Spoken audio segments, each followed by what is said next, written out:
Hello student, क्या हाल चाल है? बढ़िया है। ठीक। तो जैसा कि हम लोगों ने फिजिक्स में फर्स्ट पार्ट की फिजिक्स में हमने फर्स्ट चैप्टर स्टार्ट किया था इलेक्ट्रोस्टैटिक्स, स्थिर वैद्युत की, जिसमें हमने क्या क्या पढ़ा था? वैद्युत आवेश के बारे में पढ़ा था, फिर वैद्युत आवेशों के गुण के बारे में पढ़ा था, फिर वैद्युत आवेशों के बीच बल पढ़ा था, फिर principle of superposition of force पढ़े थे, फिर हम कूलाम का नियम पढ़े थे। वही विद्युत आवेशों के बीच बल को हम लोग कूलाम का नियम कहते हैं। फिर उसके बाद हम लोग ने विद्युत क्षेत्र के बारे में पढ़ा था, फिर विद्युत क्षेत्र की तीव्रता पढ़े थे, फिर अच्छी स्थिति में अनिरक्षी स्थिति में द्विध्रुव की तीव्रता पढ़े थे। फिर उसके बाद में हमने लास्ट टॉपिक पढ़ा था कि किसी द्विध्रुव को अगर एक समान चुंबकीय विद्युत क्षेत्र में रख देंगे तो क्या होगा। तो इतने टॉपिक को हम लोग कंप्लीटली बढ़िया से एकदम एक्सप्लेन किए थे, स्टडी किए थे। फिर बीच में कुछ वीडियो नहीं आ रही थी, तो आज हम लोग वहीं से स्टार्ट करते हैं हमारा थर्ड वीडियो इस सीरीज का फिजिक्स का, जिसमें हमारी टॉपिक रहेगी आज सेकेंड पार्ट का। फर्स्ट पार्ट उसमें था जिसमें हमने विद्युत क्षेत्र के बारे में पढ़ा था। तो आज से हमारी टॉपिक जो स्टार्ट होगी वो होगी विद्युत फ्लक्स, जिसे इंग्लिश में हम बोलते हैं इलेक्ट्रिक फ्लक्स।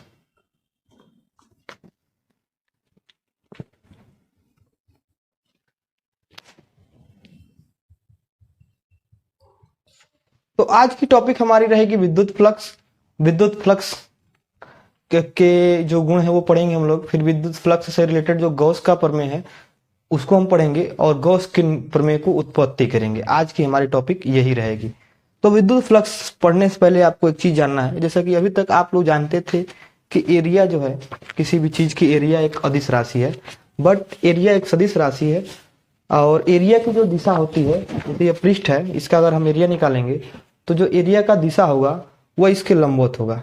ऐसे किसी पृष्ठ के क्षेत्रफल की जो दिशा होगी वो उसके लंबवत होगी। ये चीज आपको जानना पड़ेगा।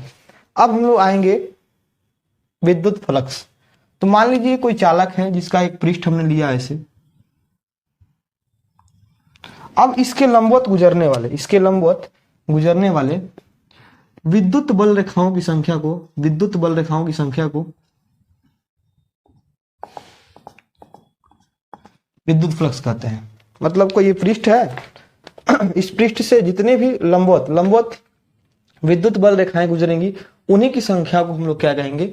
विद्युत फ्लक्स कहेंगे। विद्युत बल रेखा क्या होता है बताए थे? किसी आवेश के चारों ओर खींची गई वह काल्पनिक रेखा जो विद्युत क्षेत्र की तीव्रता और दिशा को प्रदर्शित करे, उसे हम लोग क्या कहते हैं? विद्युत फ्लक्स कहते हैं। तो विद्युत फ्लक्स कह रहे हैं, विद्युत बल रेखाएं कहते हैं। अब विद्युत फ्लक्स क्या होता है?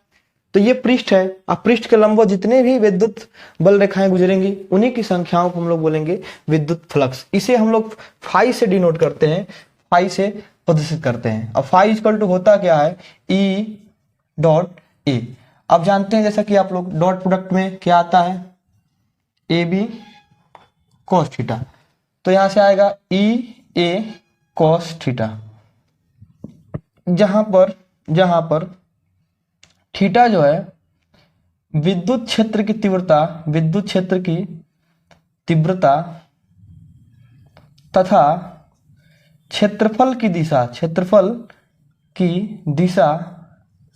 के बीच का कोण है। जो थीटा है वह ई और ए के बीच का कोण है। अब देखिए सबसे इंपॉर्टेंट चीज, तो पहले तो आपको इसका डिफिनेशन समझ में आ गया होगा। मात्रा का भी देख लेते हैं और इसका हम लोग विमा देख लेते हैं कि इसका मात्रा क्या होता है, इसका विमा क्या होता है। तो मात्रा यहीं से निकल जाएगा। ई का मात्रा, इसको मिटा दे रहे हैं हम लोग।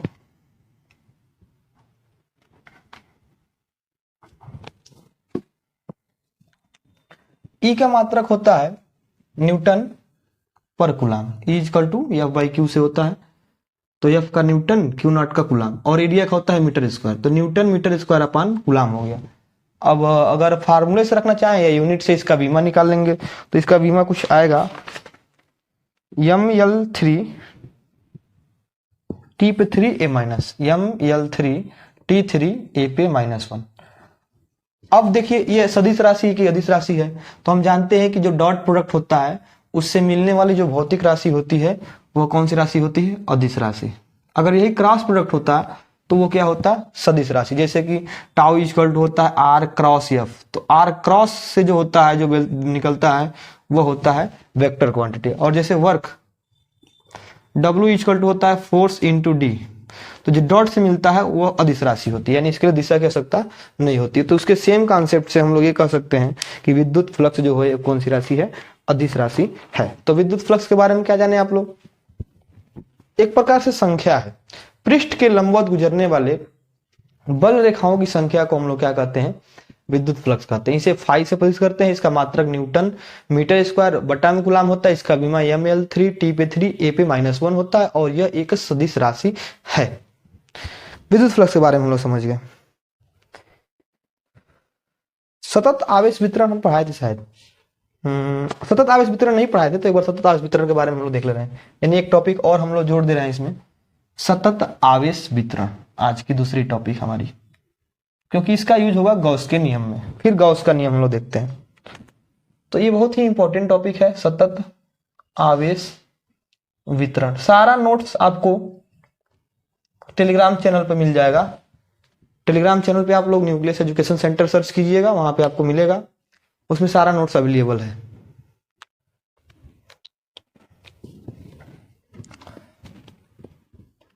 इसे हम लोग बोलते हैं कॉन्टिन्यूअस चार्ज डिस्ट्रीब्यूशन। नाम में ये स्पष्ट है, कॉन्टिन्यूअस लगातार, चार्ज मतलब आवेश, डिस्ट्रीब्यूट मतलब डिस्ट्रीब्यूट हो रहे हैं।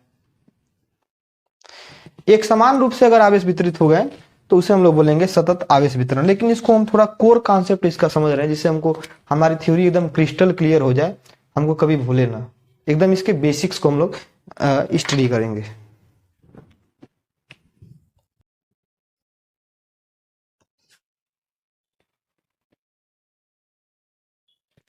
पहले इसको हम एक एग्जाम्पल समझते हैं।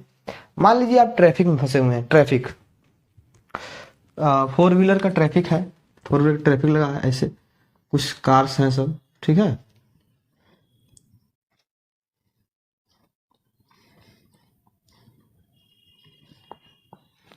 अब बताइए, अगर कुछ गाड़ियां ट्रैफिक ये रोड है में फंसी हुई हैं, तो क्या वो उनके बीच की दूरी जो है समान होगी, या सभी एक जैसी होंगी?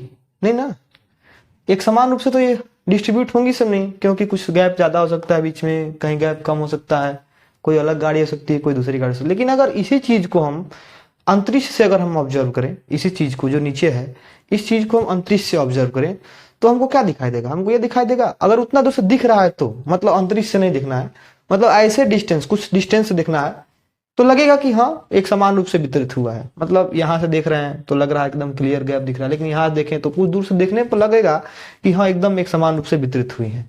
यानी कि माइक्रोस्कोपिक लेवल पे तो नहीं दिखेगा, लेकिन माइक्रोस्कोपिक लेवल पर अगर हम जाएं, बड़े स्तर पे जाएं, अगर हम बहुत दूर से देख रहे हैं तो हमको लगेगा कि एक समान रूप से वितरित है।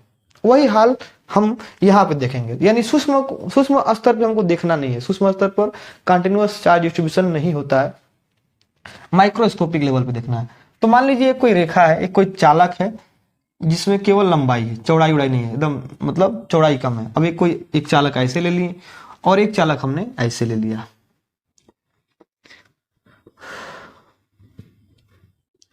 अब हमने इस पर चार्ज देना है, इसको चार्ज देना है, प्लस क्यू, इसको भी चार्ज देना है और इसको भी चार्ज देना है, चार्ज डिस्ट्रीब्यूट कर रहा है।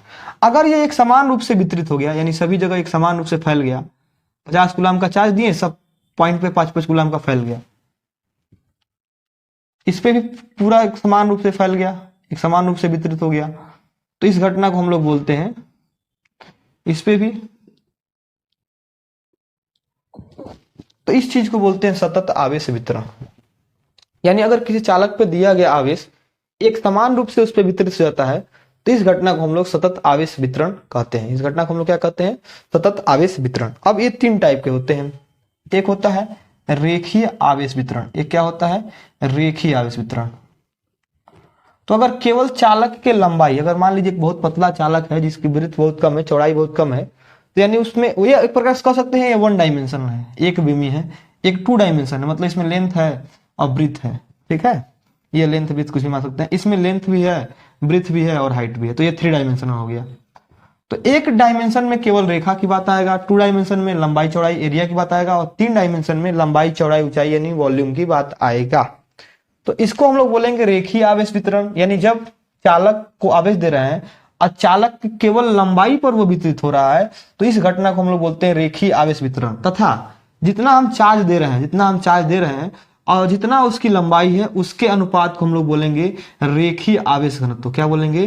रेखीय आवेश घनत्व। यानी एकांक लंबाई चालक पर दिए गए आवेश को हम लोग बोलते हैं रेखीय आवेश घनत्व। या मान लीजिए ये हमारा मार्कर है, एक चालक है, इस पर हमने आवेश दिया, तो जितना आवेश दिया और जितना इसकी लंबाई है उसके अनुपात को हम लोग बोलेंगे रेखीय आवेश घनत्व। इसे हम लोग लैम्डा से प्रदर्शित करते हैं और इसका मात्रक हो गया आपका कूलाम पर मीटर। अब ये इसके पूरे पृष्ठ पर या इसके क्षेत्रफल पर वितरित हो गया। अगर किसी चालक को आवेश दें वो उसके पूरे पृष्ठ पर यानी लंबाई चौड़ाई दोनों पर वितरित हो गया, उसके पूरे क्षेत्रफल पर वितरित हो गया, तो इस घटना को हम लोग बोलते हैं पृष्ठीय आवेश वितरण। इसको हम लोग क्या बोलते हैं? पृष्ठीय आवेश वितरण। और दिए गए आवेश तथा उसके एरिया के अनुपात को हम लोग बोलते हैं पृष्ठीय आवेश घनत्व। पृष्ठीय आवेश घनत्व जिसे हम लोग सिग्मा से प्रदर्शित करते हैं। किससे? सिग्मा से। इसका मात्रक हो गया कूलाम, एरिया का मात्रक मीटर स्क्वायर। इसका मात्रक क्या हो गया? कूलाम पर मीटर स्क्वायर। इसका मात्रक क्या हो गया? कूलाम पर मीटर। तीसरा हो गया आयतन आवेश घनत्व। तो अगर उसके पूरे बॉडी पे बल्क में पूरे आयतन में अगर वितरित हो गया, अगर हम आवेश दे रहे हैं और उसके पूरे आयतन में वितरित हो गया तो इस प्रकार के वितरण को बोलते हैं आयतन आवेश वितरण। और दिए गए आवेश तथा उसके वॉल्यूम के अनुपात को हम लोग बोलते हैं आयतन आवेश घनत्व। क्या बोलते हैं? आयतन आवेश घनत्व। और इससे हम लोग रो से, किससे? रो से प्रदर्शित करते हैं और इसका मात्रक होता है कूलाम पर मीटर क्यूब। तो इसको एक बार शॉर्टकट में हम लोग देख लेते हैं, फिर हम लोग आगे बढ़ते हैं। तो देखिए, अगर किसी वस्तु पे आवेश दे रहे हैं और वो आवेश उस वस्तु पे एक समान रूप से वितरित हो गया तो इस घटना को हम लोग बोलते हैं सतत आवेश वितरण। इसको हम लोग क्या बोलते हैं? सतत आवेश वितरण। और अगर वह उसके केवल रेखा पर हो रहा है तो उसे बोलते हैं रेखीय आवेश वितरण। अगर उसके पूरे पृष्ठ पर हो रहा है तो उसे बोलेंगे पृष्ठीय आवेश वितरण। अगर उसके पूरे बॉडी यानी पूरे आयतन पे हो रहा है तो उसे बोलेंगे आयतन आवेश वितरण। और दिए गए अनुपात और लंबाई के अनुपात को रेखीय आवेश घनत्व, दिए गए आवेश और उसके एरिया के अनुपात को पृष्ठीय आवेश वितरण, और दिए गए आवेश और उसके वॉल्यूम के अनुपात को बोलेंगे आयतन आवेश घनत्व। तीनों का मात्रक याद कर लीजिए, इसमें लंबाई है तो मीटर, इसमें एरिया है तो मीटर स्क्वायर, इसमें वॉल्यूम है तो मीटर क्यूब। आई होप आपको ये टॉपिक समझ में आया होगा। बहुत आसान टॉपिक था, इसमें कुछ है नहीं। अब इससे ही रिलेटेड है हमारा गॉस का नियम। बहुत ही इंपॉर्टेंट है, एग्जाम में इस साल पक्का आएगा। 2025 के एग्जाम में जो होगा पक्का आना ही आना है, इस बार भी आया था। तो आज हम लोग का ये लास्ट टॉपिक, थर्ड टॉपिक जो है गॉस का नियम। गॉस का नियम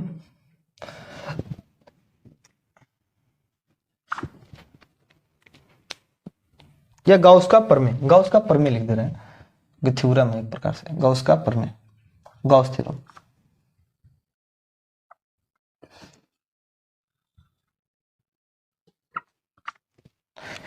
तो गॉस थ्योरम क्या कहता है? इस प्रमेय के अनुसार कोई एक बंद पृष्ठ मान लीजिए। पहले तो क्यों दिया गया ये भी जरूरी है, क्यों दिया गया, क्यों, क्या जरूरत था गॉस का प्रमेय का।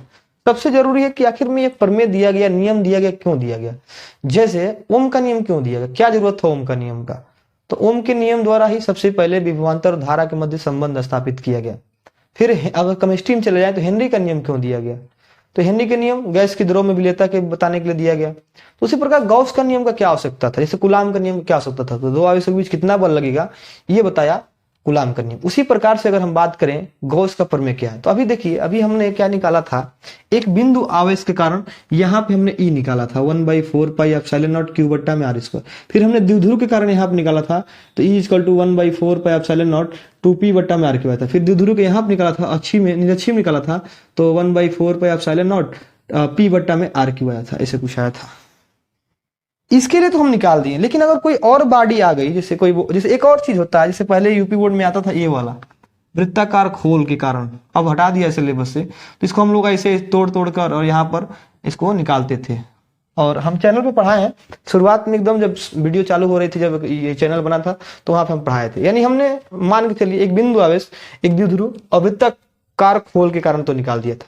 लेकिन अगर कोई एक रैंडमली अगर हम कोई कह दें, जैसे कह दें कि अनंत लंबाई का एक चालक हो गया, उसके कारण बताइए। तो अनंत लंबाई के चालक में तो अनंत आवेश भी है। जैसे इसमें तो 2 ही आवेश था ना, एक आवेश यहाँ था, इसमें 2 आवेश था, तो इससे तो निकाल लिया गया कि इससे यहां पर, इससे यहां पर, और जोड़ दिया गया इससे यहां पर, इससे यहां पर। आप पढ़े होंगे तो आपको क्लियर होगा। लेकिन अगर अनंत लंबाई का हम बोल दें कि चालक है, तो उसके कारण तो उसमें तो अनंत आवेश हो जाएंगे, तो उससे दिक्कत हो जाएगी हमारी। तो यानी किसी भी बॉडी द्वारा, किसी भी प्रकार का कोई पृष्ठ है, उसके द्वारा हमको निकालना है अगर ई मतलब वैद्युत क्षेत्र की तीव्रता, तो इसके लिए हम लोग गॉस का नियम दिए। ठीक है, यानी गॉस के नियम द्वारा हम लोग ई, कैपिटल ई यानी वैद्युत क्षेत्र की तीव्रता ज्ञात कर सकते हैं किसी भी बॉडी का। ठीक है,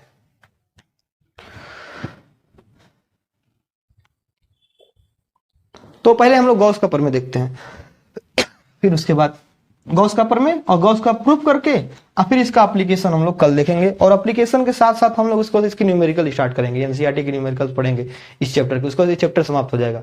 तो चैप्टर की 3 वीडियो हुई है, 1 आवर का एक वीडियो, 1 आवर का एक वीडियो, और आज भी शायद 30 या 35 या 40 मिनट का हो जाएगा वीडियो, और एक और 40 मिनट का वीडियो आएगा। तो ये चार वीडियो में चैप्टर समाप्त हो गया।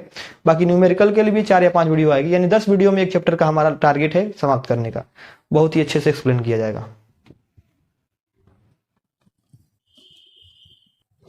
तो गॉस का प्रमेय क्या कहता है? इस प्रमेय के अनुसार अगर कोई पृष्ठ है, बंद पृष्ठ, एक बंद पृष्ठ मान लिए, कोई भी बंद पृष्ठ, किसी बंद पृष्ठ से बद्ध वैद्युत फ्लक्स, इससे जितना भी वैद्युत फ्लक्स जा रहा है, वैद्युत फ्लक्स होता क्या है? विद्युत बल रेखाओं की संख्या, विद्युत बल रेखा, इसके लंबवत गुजरने वाली विद्युत बल रेखाओं की संख्या।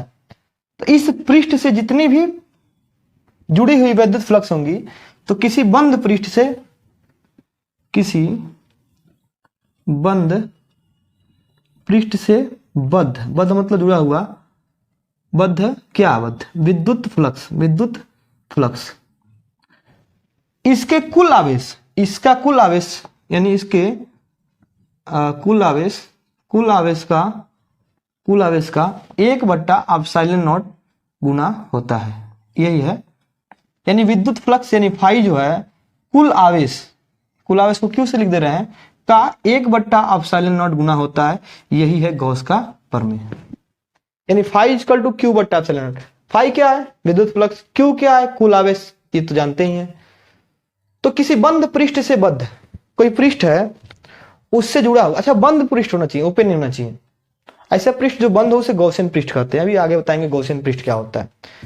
तो किसी बंद पृष्ठ से बद्ध कुल वैद्युत फ्लक्स, उसके कुल आवेश का 1/ε0 गुना होता है। अच्छा देखिए, जब हम लोग विद्युत धारा का चुंबकीय प्रभाव पढ़ेंगे या जो चुंबकत्व वाला चैप्टर पढ़ेंगे, तो उसमें एक मिलेगा एम्पियर्स परिपथी नियम। तो कुछ एम्पियर की परिपथी नियम जो है वो कुछ इससे मेल खाता है। जैसे कि कूलाम का नियम है, तो उसमें एक बायो सेवर्ट का नियम है, तो उससे थोड़ा बहुत मेल खाता है। तो कुछ चीजें जो है थोड़ा सेम मिलती हैं। उसमें विद्युत फ्लक्स, उसमें चुंबकीय फ्लक्स आएगा, उसमें इसमें विद्युत बल रेखा, इसमें चुंबकीय बल रेखा आएंगी, इसमें विद्युत धुरी, इसमें चुंबकीय द्विध्रुव आएगी। तो इसीलिए ये टॉपिक, ये चैप्टर पढ़ना बहुत ही इंपॉर्टेंट है। तो है क्या कि कोई एक पृष्ठ है, इससे जुड़ा हुआ विद्युत फ्लक्स, इसके कुल आवेश का कितना गुना होता है? 1/ε0 गुना होता है। अब इसको हम लोग प्रूफ करेंगे। अब इसको हम लोग क्या करेंगे? प्रूफ करेंगे।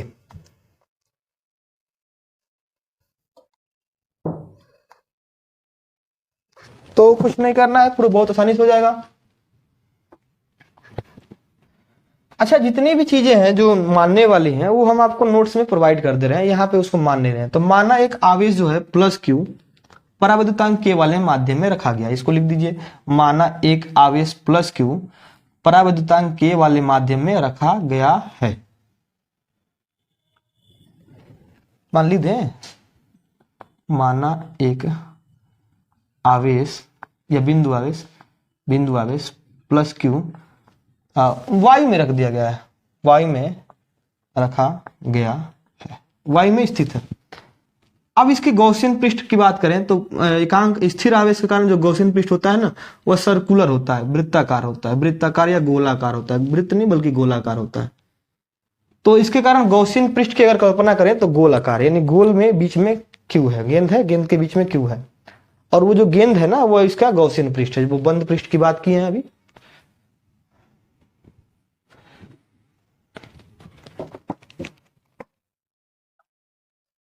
तो इस पृष्ठ पर हमने क्या करना है, एक छोटा सा सूक्ष्म अवयव कंसीडर करना है, ds।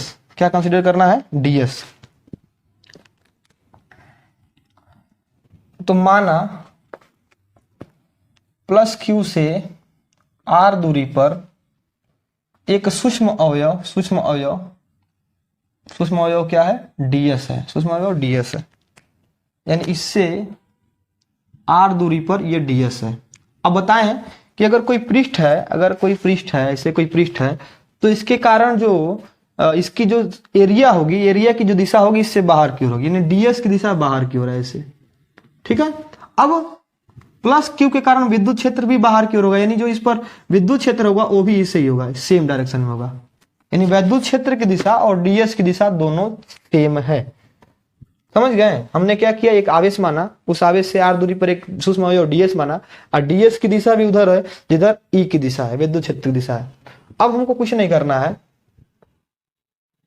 अब हमको क्या करना है, अब हमको करना है कि जो ये स्मॉल अवयव माने हैं इससे निकलने वाला हमको फ्लक्स निकालना है, क्योंकि गॉस के नियम में हमको फ्लक्स चाहिए। तो ds भाग द्वारा बद्ध या गुजरने वाला बद्ध विद्युत फ्लक्स, ds भाग द्वारा बद्ध विद्युत फ्लक्स, कितना विद्युत फ्लक्स इससे जुड़ा हुआ है, तो डी फाई लिख दे रहे हैं, छोटा सा डी फाई, 2-3 को निकलेगा यहां से, सबसे ना ज्यादा निकलेगा। तो डी फाई इक्वल टू क्या हो गया, E इंटू ds। अब दोनों के बीच का एंगल सेम है, तो ये आ जाएगा E ds cos थीटा, और थीटा का मान 0, अगर एंगल सेम है तो थीटा का मान 0, तो E ds cos 0 का मान 1 होता है, यानी आ गया E ds। अगर हम इससे निकाल दिए, अब मान लीजिए ऐसे ही कई को हम मान ले रहे हैं सूक्ष्म अवयव, ऐसे कई सूक्ष्म अवयव मान ले रहे हैं, ठीक है। अगर सभी सूक्ष्म अवयव को हम जोड़ दें तो इस पूरे गोले के कारण निकलने वाला विद्युत फ्लक्स निकल जाएगा। यानी इसको अगर हम जोड़ दें, केवल ds मान के सबको निकल दें कि ds से इससे 2 फ्लक्स निकल रहा है, इससे भी 2, इससे भी 2, इससे भी 2, इससे भी 2, सबको जोड़ देंगे तो पता चलेगा कि हाँ गोले से कितना फ्लक्स निकल रहा है। यानी हमको इसको क्या करना पड़ेगा, इंटीग्रेट करना पड़ेगा। क्या करना पड़ेगा, इंटीग्रेट करना पड़ेगा।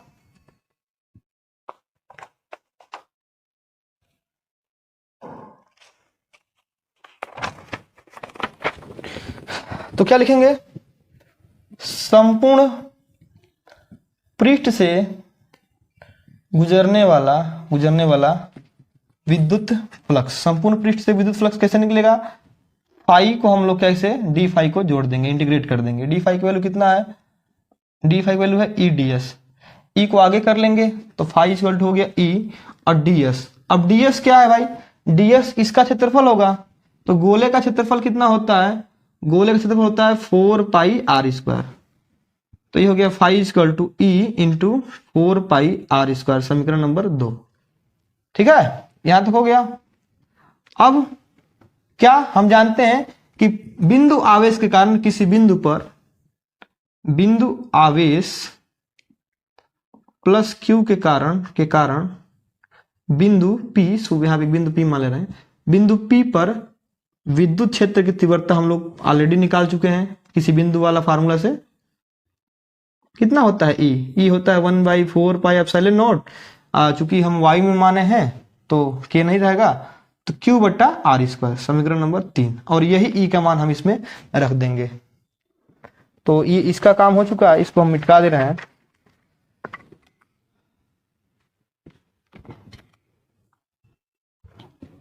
E की वैल्यू इसमें रख रहे हैं समीकरण 2 से, तो ये हो गया phi equal to 1/4 pi epsilon naught Q बट्टा में आर स्क्वायर इंटू ये हो गया 4 पाई आर स्क्वायर, 4 पाई से 4 पाई कट गया, आर स्क्वायर से आर स्क्वायर कट गया, तो फाई का मान आ गया Q और 1 बट्टा एप्सिलॉन नॉट। यही ना है गॉस का नियम, यही गॉस का नियम है। इसको एक प्रकार से और प्रूव कर सकते हैं, तो अगली वीडियो जब हमारी स्टार्ट होगी तो उसमें हम एक बार और गॉस का नियम पढ़ेंगे, उसको दूसरे मेथड से हम लोग उत्पत्ति करेंगे। उसमें घन कोण वाला थ्योरी हम लोग पढ़ेंगे, घन कोण क्या होता है, रेडियन वाला थ्योरी पढ़ेंगे। तो वीडियो देखने के लिए धन्यवाद। चैनल को लाइक, सब्सक्राइब और शेयर कीजिए, ठीक है, और दोस्तों के साथ शेयर करना न भूलिए, लिख लीजिए।